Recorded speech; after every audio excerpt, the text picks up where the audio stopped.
Buenos días a todos. Qué placer es verles aquí en la casa del Señor. Permítanme pedirles, por favor, que se pongan en pie en reverencia a la palabra de Dios. Vamos a recitar juntos el versículo lema que hemos adoptado en este año. Eres bueno y haces el bien. Enséñame tus estatutos. Salmo 119, 68.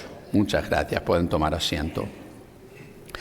Bueno, seguimos en esta serie de mensajes que hemos estado mirando en este año, el gran rescate, la Biblia y ser encontrados por Dios.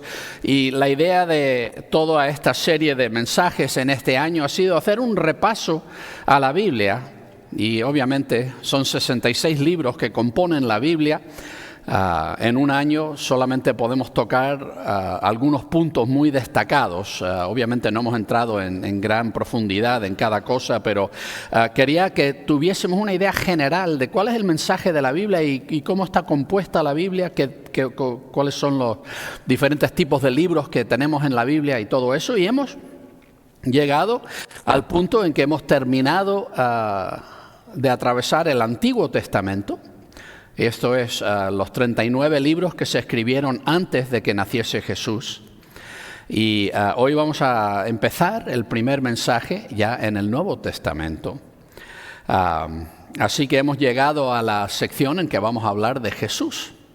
El Nuevo Testamento comienza hablando de Jesús y es algo que vemos que todo lo que hemos estado viendo hasta ahora en este año, toda esa gran historia del Antiguo Testamento que comienza con la creación y los patriarcas y luego el pueblo de Israel en esclavitud en Egipto y cómo Dios los saca de Egipto y les da la ley y la historia dura de Israel, el periodo de los jueces que fue tan caótico, luego el periodo de los reyes, algunos buenos, muchos malos.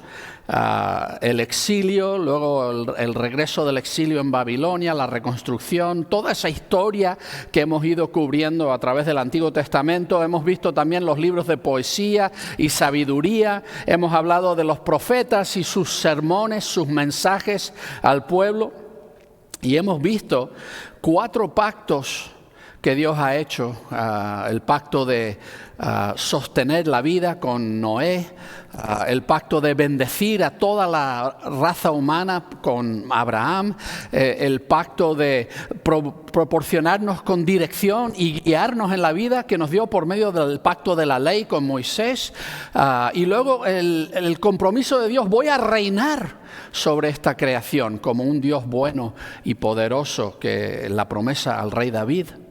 Y llegamos hasta un quinto, la promesa de un pacto aún por venir, el quinto pacto en los profetas, lo vimos en el profeta Jeremías, un nuevo pacto en el cual Dios escribiría leyes no sobre tablas de piedra, sino que las inscribiría en el corazón mismo. Y conoceríamos a Dios, cada uno personalmente. A eso es a lo que llegamos. Después de todo esto, y esa promesa del quinto pacto, hay más de 400 años de silencio profético. Malaquías, el último de los profetas, escribió como 450 años antes de Jesús. Y siglos de silencio dramático, Dios aguardando el momento exacto en que sería el momento perfecto para enviar al Mesías al mundo. Y ahí llegamos, a Jesús. El Nuevo Testamento está organizado y la primera sección del Nuevo Testamento son 4 libros, los llamamos los Evangelios. Es una palabra griega que quiere decir buen mensaje. Un buen mensaje, unas buenas noticias. Y el mensaje acerca de Jesús lo llamamos evangelio, lo llamamos un buen mensaje. Son buenas noticias lo que tenemos que compartir acerca de Jesús. Así que empieza el Nuevo Testamento con 4 libros que nos cuentan de la vida y el ministerio de Jesús. He titulado el mensaje de hoy, el mensaje de Dios para nosotros. Y estamos en Juan, capítulo 1, del 1 al 18. Los 4 evangelios, 3 de ellos son muy similares, Mateo, Marco y Lucas. Creo que tienen una tradición oral común y por tanto repiten muchas de las historias muy similarmente, a veces palabra por palabra. Pero Juan quiso escribir un evangelio diferente a los otros y no quiso simplemente repetir esa misma tradición oral, sino quiso completar algunas cosas que no se veía reflejado en los otros 3 evangelios. Así que el evangelio de Juan es diferente de los otros 3. Tiene muchas menos historias de milagros de Jesús. Tiene muchas más historias extendidas de Jesús teniendo encuentros uno con personas. Es un evangelio muy íntimo y nos presenta a Jesús de una forma muy íntima. Quizá también sea el evangelio que más tiene conversaciones de Jesús, donde Él habla largo y tendido acerca de sí mismo, acerca del mundo, acerca de lo que Él ha venido aquí a hacer y lo que el Padre le ha enviado a hacer. Me gusta que Juan decide empezar su evangelio de una forma muy interesante. Mateo comienza su evangelio con una genealogía. Quiere que entendamos que Jesús es el descendiente prometido de David, que cumple la promesa de que Dios iba a enviar un rey eterno. Lucas nos cuenta los eventos que rodean el nacimiento de Jesús, como el ángel anuncia a María y todas estas cosas, y el nacimiento de Jesús en Belén y los pastores, y cuenta muchos detalles acerca del nacimiento de Jesús. Marcos tiene tanta prisa que empieza ya directamente con el ministerio de Juan el Bautista, anunciando que está a punto de aparecer el Mesías. Marcos escribe un evangelio muy urgente. Pero Juan dice, ¿dónde empiezo a contarles quién es Jesús?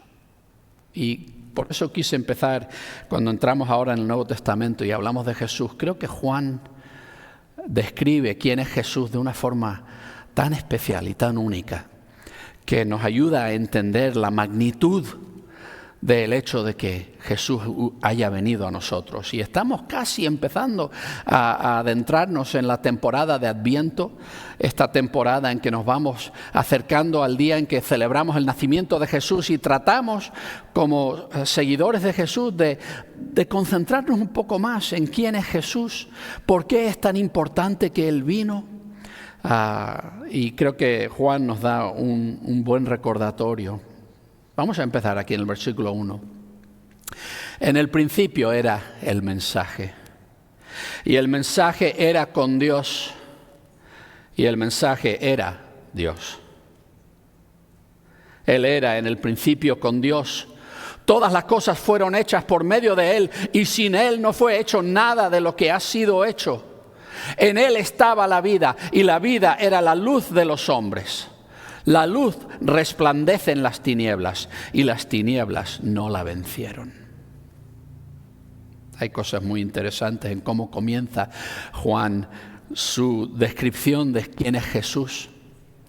Él dice, ¿dónde tengo que remontarme para que apreciemos la importancia de la llegada de Jesús a este mundo?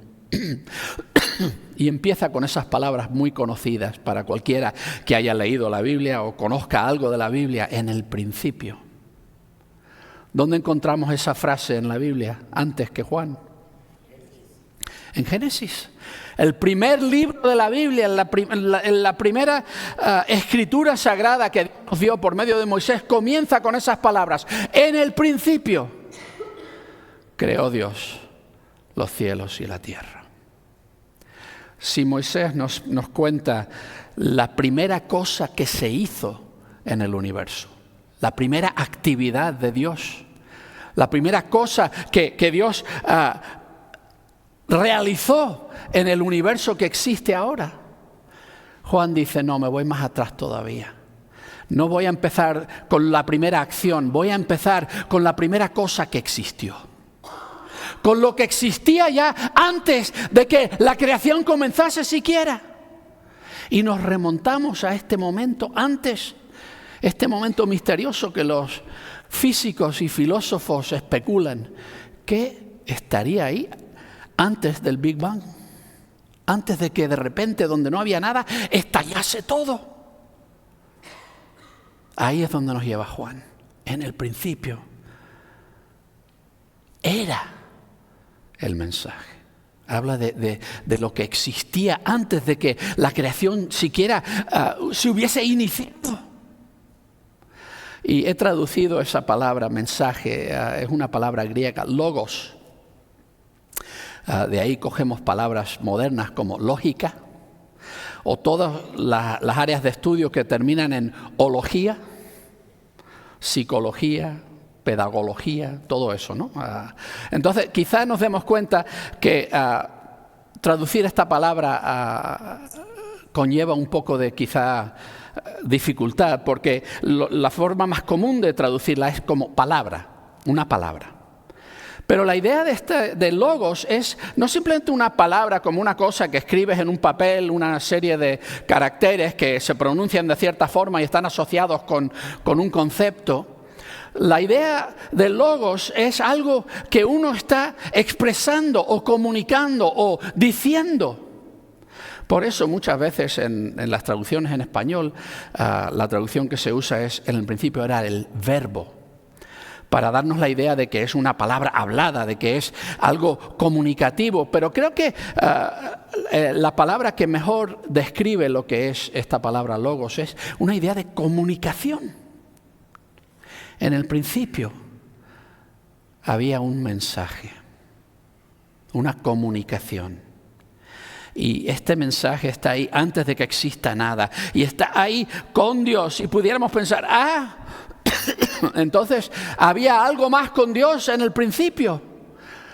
Aparte de Dios existía alguna otra cosa. Y para que no nos confundamos, Juan sigue y dice, no, el mensaje era Dios. Y entramos quizá un poco en el misterio de la Trinidad, de que el mensaje de Dios era con Dios y a la vez era Dios. Es un Dios trino en tres personas, pero indivisible en su unidad. Es un solo Dios. Y habla de este mensaje divino que estaba en el principio con Dios. Y se nos dice que todas las cosas fueron hechas por medio de Él. Esto lo dice el apóstol Juan en la carta a los Colosenses. Que todas las cosas que existen en el cielo, en la tierra, en todo lugar, han sido hechas por Jesús y para Jesús. Y sin Él no existe nada de lo que ha sido hecho. Juan nos dice lo mismo. Y este mensaje es Jesús, por si dudaban.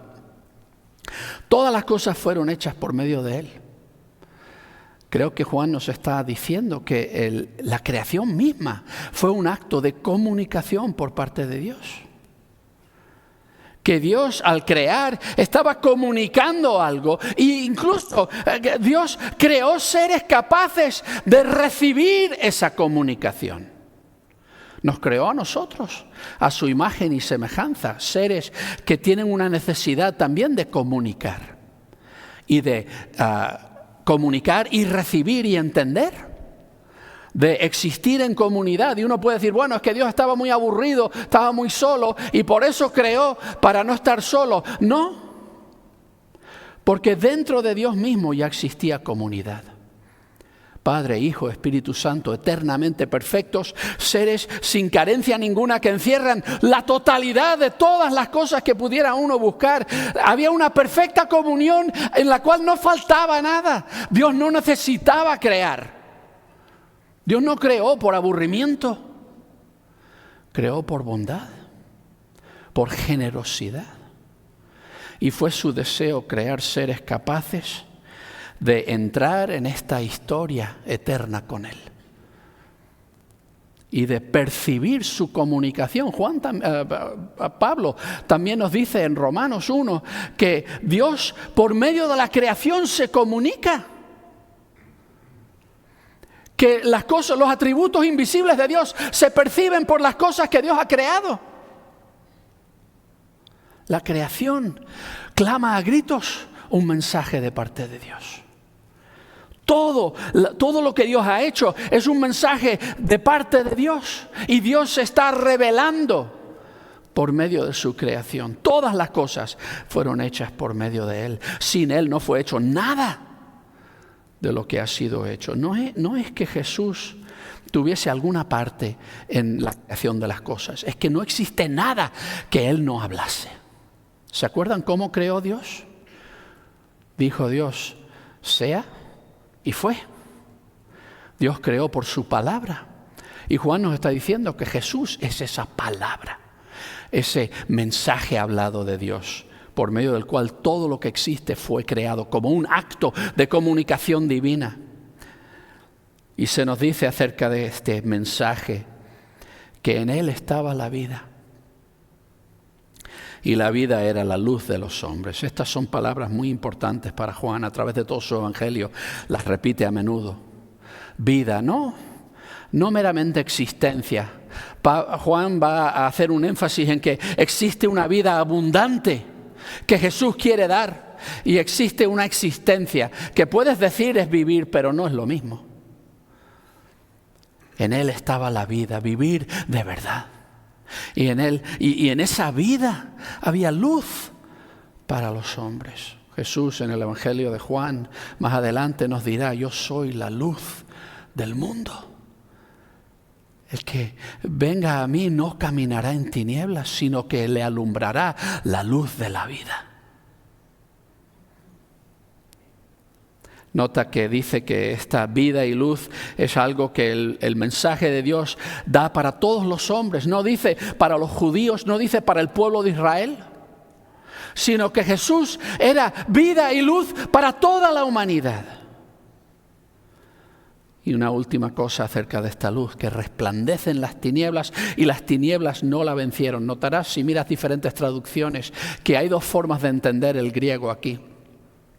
La palabra, el verbo ahí es agarrar o coger o atrapar. Y entonces depende, si lo entiendes de una forma física, las tinieblas no pudieron prender, no pudieron atrapar, no pudieron sobreponerse a y vencer a la luz, si lo miramos en un sentido físico. Pero otra forma de mirarlo es en un sentido de mental, un sentido de entendimiento. Uno a veces dice, no acabo de captar lo que me estás diciendo. Y no estamos hablando de capturar físicamente, sino mentalmente no somos capaces de entenderlo. Y creo que Juan a menudo usa palabras así que tienen doble sentido porque quiere que entendamos la ambigüedad de esos dos conceptos. Esta luz que tenemos Jesús, por un lado podemos saber con toda certeza que las tinieblas no la vencen, no son capaces de aferrarse a ella y atraparla. La luz vence sobre las tinieblas, pero también como que las tinieblas no acaban de entender la luz. Una cosa que vemos a través del Evangelio de Juan es repetidas veces gente que se acerca a Jesús, se ven atraídos a la luz que encuentran en Jesús, pero tienen una gran dificultad en realmente percibir quién es, en realmente entender quién es. Quieren creer, pero se quedan muy confusos y muy cortos a menudo. Y Juan en su Evangelio nos deja muy claro que esta idea de acercarnos a Jesús y seguirle es un camino largo y complicado, porque el pecado, las tinieblas que hay en nuestro corazón, oscurecen nuestro entendimiento de la luz y dificultan nuestra comprensión de la luz. Por eso algunas traducciones dicen las tinieblas no la entendieron. Sigamos.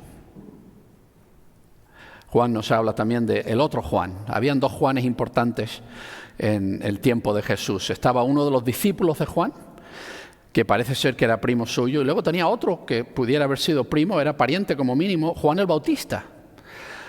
Entonces Juan el apóstol escribe el Evangelio de Juan, pero ahora está hablando del otro Juan, del que nació 6 meses antes que Jesús, de la parienta de su madre María, Elizabeth, Juan el Bautista, que Dios lo apartó desde su vientre, lo tenía ya preparado para que preparase el camino para la venida de Jesús. Hubo un hombre enviado por Dios que se llamaba Juan.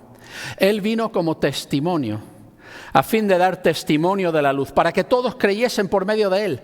No era él la luz, sino que vino para dar testimonio de la luz. La luz verdadera que alumbra a todo hombre venía al mundo.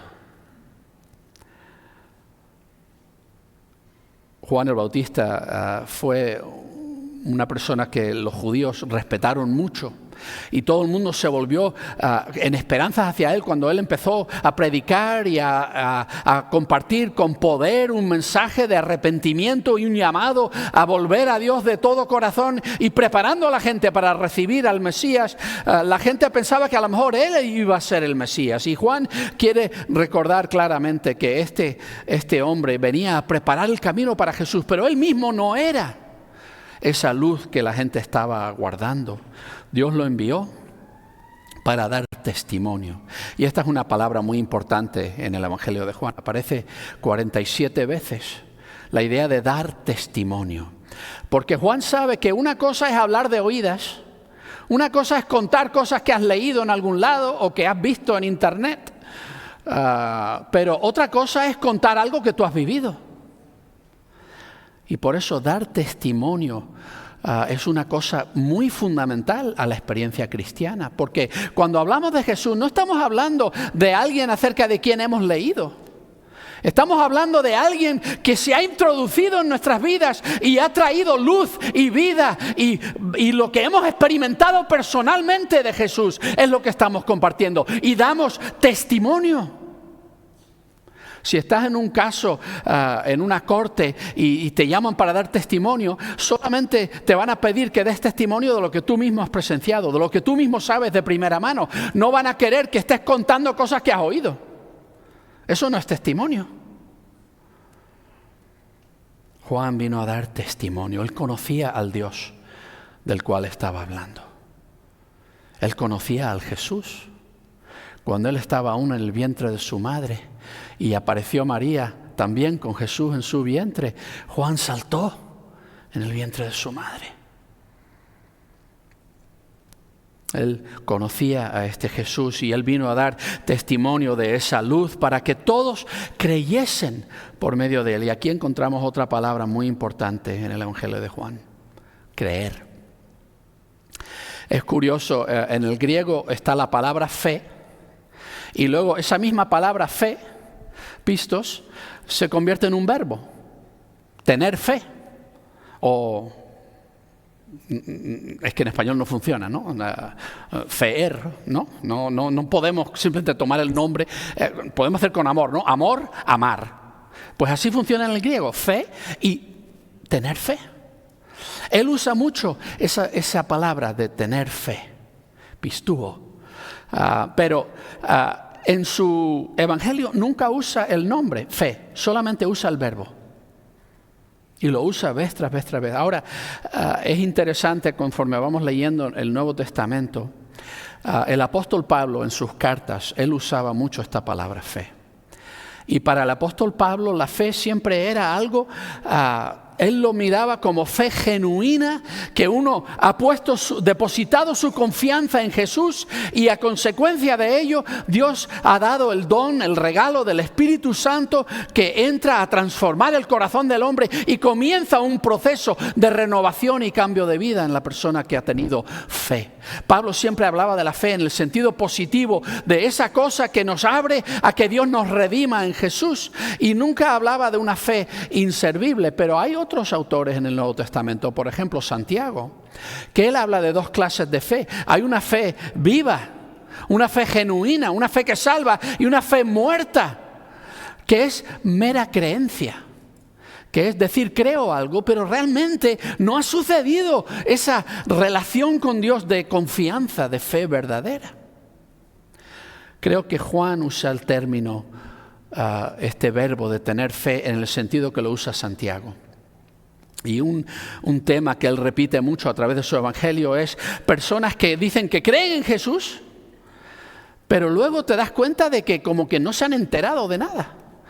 ¿En qué sentido creen en Jesús? No sabemos muy bien, y lo que Juan nos quiere hacer entender es que este camino de fe hacia Jesús es un camino complicado por el entenebrecimiento que el pecado introduce en nuestras mentes y corazones. Y es un camino difícil de acercamiento y mantenernos cerca de Jesús y confiar en Él, porque hay muchas cosas que obran en contra de ello. Pero Él vino a dar testimonio de la luz para que todos creyesen por medio de Él. y nos recuerda. Déjame un ejemplo claro en el Evangelio de Juan, donde vemos que él usa esto de tener o de creer en Jesús, de tener fe en Jesús de una forma un poco extraña. Si miramos en el capítulo 8 del Evangelio de Juan, él empieza a contar una historia. Dice: por tanto, Jesús decía a los judíos que habían creído en él. O sea que Jesús se está dirigiendo no a las masas, sino a los judíos que han creído en él. Si vosotros permanecéis en mi palabra, seréis verdaderamente mis discípulos y conoceréis la verdad, y la verdad os hará libres. ¿Sabes cómo continúa la historia? Ellos dicen: ¿cómo que libre? Nosotros nunca hemos sido esclavos de nadie. Y lo que sigue es una discusión entre Jesús y estos judíos que han creído en él. Y culmina en el versículo 59. Entonces tomaron piedras para arrojárselas, pero Jesús se ocultó y salió del templo. Creo que está muy claro en el Evangelio de Juan, ¿no? Que esto de creer en Jesús, uno puede decir creo en Jesús, pero no necesariamente estamos hablando de lo mismo. Que creer en Jesús de verdad va a requerir algo más que simplemente decir, afirmar ciertas cosas acerca de él. Pero Juan no era esa luz. Vino a dar testimonio de la luz. Y hay una luz verdadera que alumbra otra vez a todo hombre. Y esa luz estaba viniendo al mundo. Otra vez Juan quiere que entendamos que Jesús no vino para los judíos. Jesús no vino para Israel. Jesús vino para toda la raza humana.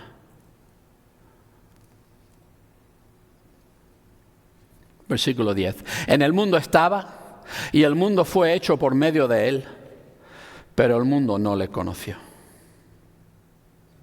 A lo suyo vino, pero los suyos no le recibieron. Pero a todos los que le recibieron, a los que creen en su nombre, les dio autoridad de ser hechos hijos de Dios, los cuales nacieron no de sangre, ni de la voluntad de la carne, ni de la voluntad de esposo, sino de Dios.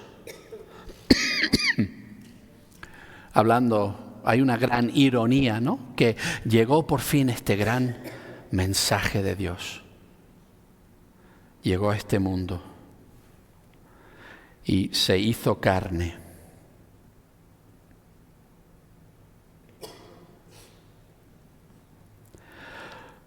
Pero a pesar de que Él era el que había comunicado, todo lo que existe existía porque Él comunicó y Él, por su palabra, fue creado todo. A pesar de que todo lo que existe debía su existencia a Él, cuando Él entró en este mundo, el mundo no le reconoció. A pesar de que Él había hecho este mundo no le reconoció. Incluso dentro de este mundo fue a su pueblo, al pueblo de Israel, con los cuales él llevaba 1500 años trabajando y obrando y revelándoles sus sagradas escrituras y enseñándoles acerca de quién es él. Todo esto pasó y estuvo entre ellos, y ni siquiera los que deberían ser suyos le recibieron. Y pudiéramos desesperar y pensar: qué tragedia. Algo tan glorioso por fin se introduce en nuestro mundo y nadie lo recibe. Hay algunos que sí lo recibieron. Y los que le recibieron, y aquí dice Juan cómo es que funciona lo de recibir a este mensaje. Los que creen en su nombre, los que han puesto su fe en él, les dio autoridad de ser hechos hijos de Dios. Hay dos metáforas grandes que se usan en el Nuevo Testamento para describir la relación que podemos tener con Dios. Dios quiere adoptarnos y hacernos parte de su familia. Esa es la forma en que lo suele hablar el apóstol Pablo, de que hemos sido adoptados por Dios. Antes éramos huérfanos, no teníamos padre, pero Dios nos adoptó y nos introdujo en su familia y nos cambió completamente el estatus y la realidad en la que vivíamos. Juan prefiere hablar de otra metáfora. No, llegamos a ser parte de la familia de Dios no simplemente por adopción, sino por nacimiento. Somos hijos espirituales de Dios y somos engendrados milagrosamente por una obra de Dios cuando ponemos nuestra fe en Jesús. Los cuales nacieron no de sangre, ni de la voluntad de la carne, ni de la voluntad de esposo, sino de Dios. Esto es una obra que hace Dios. No es algo que nosotros hacemos. El pasar a ser hijo de Dios, el nacer de nuevo, el nacer de arriba, es algo que solo Dios puede hacer. Y lo único que exige Dios de nosotros es que nos volvamos a Jesús en fe, que nos confiemos a Él. Y el mensaje se hizo carne y montó su carpa entre nosotros. Y contemplamos su gloria como la gloria del único del Padre, lleno de gracia y de verdad. Juan dio testimonio de él y proclamó diciendo: este es aquel de quien dije, el que viene después de mí ha llegado a ser antes de mí, porque era primero que yo. Porque de su plenitud todos nosotros recibimos, y gracia sobre gracia. La ley fue dada por medio de Moisés, pero la gracia y la verdad nos han llegado por medio de Jesucristo. A Dios nadie le ha visto jamás. El único Dios que está en el seno del Padre, Él le ha dado a conocer. Cosas muy importantes aquí.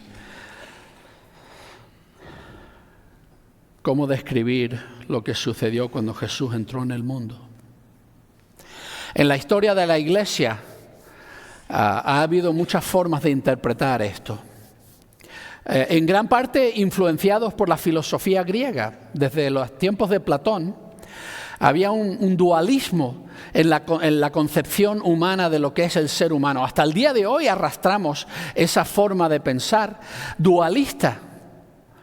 Y déjame preguntarte, ¿tú eres un alma que habita un cuerpo?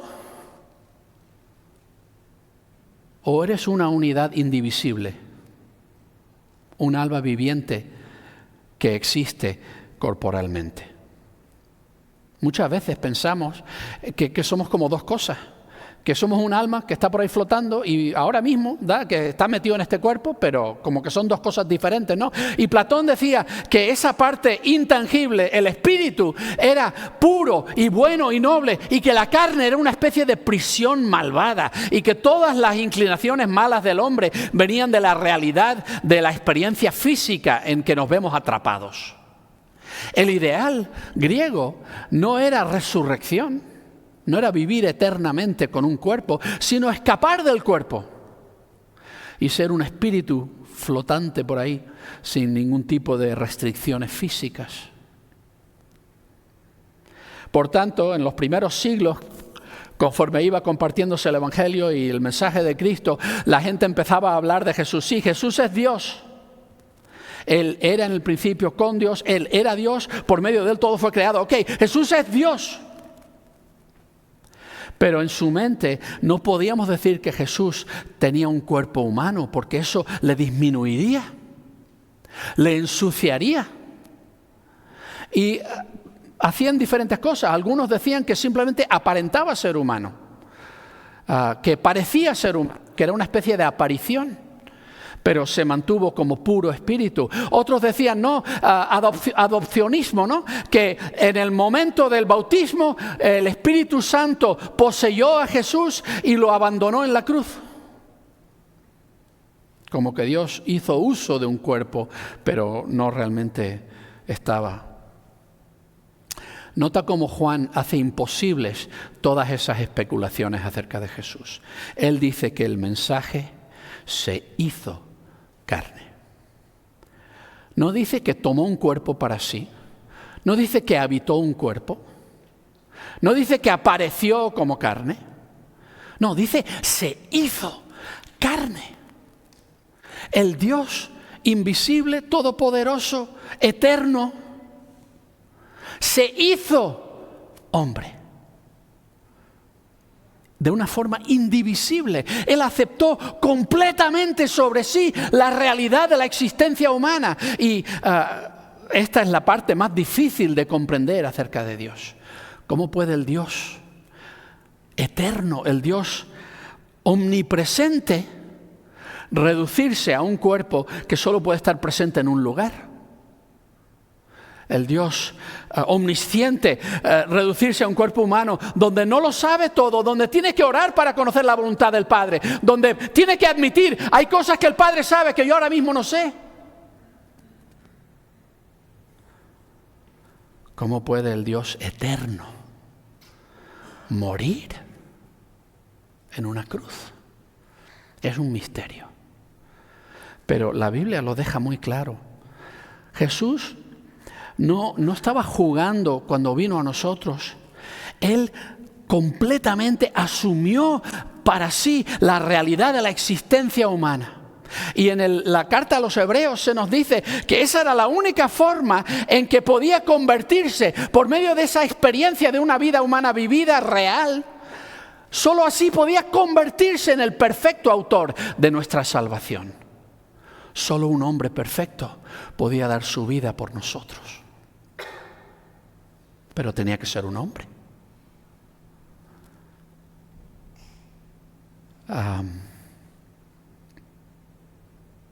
Ahí estoy tratando de recordar una frase famosa en la historia de la Iglesia. Es lo que no asumió, tampoco sanó. La idea de que si Jesús no asumió plenamente la realidad humana, no estaba en condición de redimir el problema humano. Así que el mensaje se hizo carne, y otra forma de describir este venir entre nosotros, montó su carpa entre nosotros. Levantó una tienda y habitó entre nosotros. Juan usa esa palabra aquí, lo usa otra vez cuando escribe el último libro del Nuevo Testamento, el Apocalipsis. También ahí habla de que Dios ha puesto su carpa entre nosotros. Y dice, contemplamos su gloria, como la gloria del único del Padre. Y te puedo decir, ¿sabes cuál es la palabra más significativa en el Evangelio de Juan? La palabra Padre. Se usa 105 veces para hablar de Dios. La mayoría de la gente pensaba en Dios no como Padre, sino como juez, como creador, un Dios siempre enojado, nunca satisfecho. Y Jesús vez tras vez hablaba de vuestro Padre que está en los cielos. Lleno de gracia y de verdad. Gracia, esa idea de favor inmerecido, y verdad también es una palabra importante en el Evangelio de Juan. De hecho, Jesús dirá, yo soy la verdad. La verdad no es conceptual, no es cuestión de investigación y estudio. La verdad es una persona, y todo lo verdadero nace de Dios, quien es verdadero en todo. Si hay algo verdadero en este mundo, su origen está en Jesús, porque Él es la verdad. Juan mismo hablaba de Él y decía, este viene después de mí, pero ha llegado a ser antes que mí. El ministerio de Jesús comenzó después del ministerio de Juan el Bautista, y incluso Jesús nació 6 meses más tarde que Juan el Bautista, pero Él sabe quién es Jesús. Él estaba antes que yo. De su plenitud, todos recibimos gracia sobre gracia. En el griego realmente ahí está dicho gracia en lugar de gracia. La idea es que Dios trae gracia a nuestras vidas, pero luego trae más, tanto más, que desplaza lo que había antes y sigue amontonando gracia sobre gracia y desplazando la gracia que ya estaba ahí.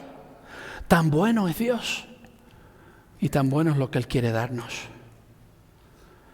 Y hace un contraste. Moisés nos dio la ley, Dios dio instrucciones de cómo vivir, los 10 mandamientos. Pero lo que necesitamos no es simplemente saber qué es lo que deberíamos hacer. El problema es que no lo estamos haciendo, ¿no? Lo que necesitamos es gracia. Necesitamos verdad. Y eso nos ha llegado por medio de Jesucristo. ¿Quieres ver a Dios? Juan dice, nadie ha visto nunca a Dios. Ese único Dios, ese Dios que está en el seno del Padre, ese mensaje divino, Jesús le ha dado a conocer. Es por Jesús que podemos conocer a Dios, que podemos ver a Dios, percibirlo y experimentarlo en nuestras propias vidas. ¿Qué podemos decir de Jesús? Dios tiene un mensaje que quiere compartir con nosotros. ¿Y qué es lo que quiere decirnos? Juan dice que es un mensaje de vida, de luz, de gloria, de gracia, de verdad. Es un mensaje que nos libera de la oscuridad y de la muerte. Es un mensaje que requiere de nosotros una respuesta de fe. Si vamos a recibir los beneficios de este mensaje, no podemos simplemente oírlo y seguir adelante. Tenemos que poner nuestra fe en él. Y aquí es donde la fe cristiana difiere de todas las demás religiones del mundo. No somos llamados a tener fe en una serie de principios, un código moral. Somos llamados a tener fe en una persona. El mensaje era Jesús. Vino a comunicarnos todas estas cosas maravillosas y en última instancia lo que Jesús vino a compartir con nosotros no fue solo los dones, las bendiciones, los regalos que Dios quería darnos. La cosa que realmente quería Dios compartir con nosotros, el regalo supremo que tenía para nosotros, es Dios mismo. Él es esa luz, Él es esa vida. Vino para darnos a conocer al Dios que nadie ha visto. Dios no solo nos da lo mejor que tiene, nos da aún más, se nos da a sí mismo. La pregunta es, ¿has recibido tú este mensaje?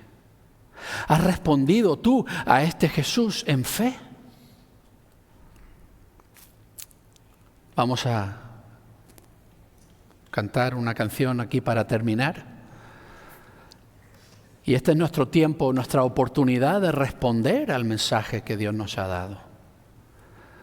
Si tú no le has entregado tu vida a Jesús, no has venido a Él en fe y le has dicho, Jesús, quiero que tomes mi vida y quiero que hagas de ella las cosas gloriosas que tú quieres hacer. Quiero conocerte, Dios. Y quiero depositar mi confianza en ti. Si ese eres tú en esta mañana, te invito a que vengas al frente. Yo voy a estar aquí al lado. Ven, toma mi mano y quiero orar contigo. Pero sea lo que sea, te ha estado llamando a reconsagrar tu compromiso para con Él y tu caminar con Él. Ven aquí, arrodíllate y habla con Él directamente. Pero responde a la palabra que Dios te ha dicho en esta mañana. Pongámonos de pie, vengan al frente mientras cantamos.